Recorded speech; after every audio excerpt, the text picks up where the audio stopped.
እየተነሱ ቤት ኪራይ መጨመር የሚባል ነገር አይቻልም። ቤት ኪራይ ዝም ብሎ መጨመር አይቻልም። የትም ዓለም አይቻልም፣ እኛም ጋር አይቻልም። ማንም ቤት ኦን ያደረገ ሰው ኢትዮጵያ ውስጥ በራሱ መሬት ኦን ያደረገ የለም። መሬት የወል ሀብት ነው አይደለም? ቤት ኪራይ የምንወስነው ለሱ ነው። ግን ባለሀብቶቹ እንደዛ አይመስላቸውም፣ የግላቸው ይመስላቸዋል ሁሉ ነገር። እንደዛ አይደለም።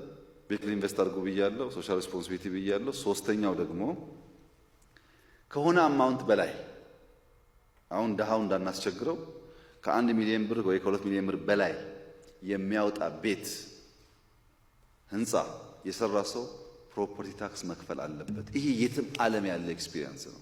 ዝም ብሎ በነፃ የሚባል አንዴ ሰርተዋል፣ አንዴ በዘመድ አዝማድ በጉቦ ስለወሰደ ቦታውን ስለሰራበት እድሜ ልክ በነፃ የሚባል የለም።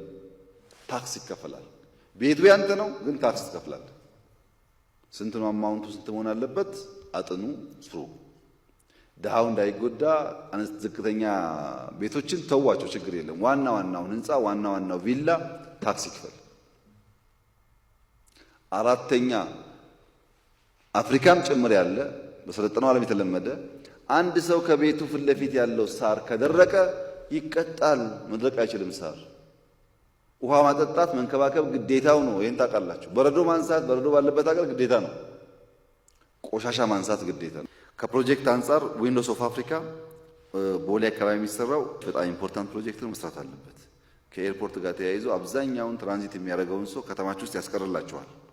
እዚህ ከቀረ 1 ቀን 2 ቀን ገበያችሁ ያድጋል። ሆቴሎች ገበያ ያገኛሉ፣ ታክሲዎች ገበያ ያገኛሉ፣ ትናንሽ ሰርቪሶች ገበያ ያገኛሉ። ሰው ማስቀት አለባችሁ። ዊንዶውስ ኦፍ አፍሪካ የሚባለው ከኤርፖርት እዛ ያለው ቦታ ላይ የሚሰራ ፕሮጀክት ልክ እንደ ሸገር ምናምን ነው፣ ግን ብዙ ማርኬት ምናምን ያለበት ሆስፒታሉ አካባቢ ማለት ነው።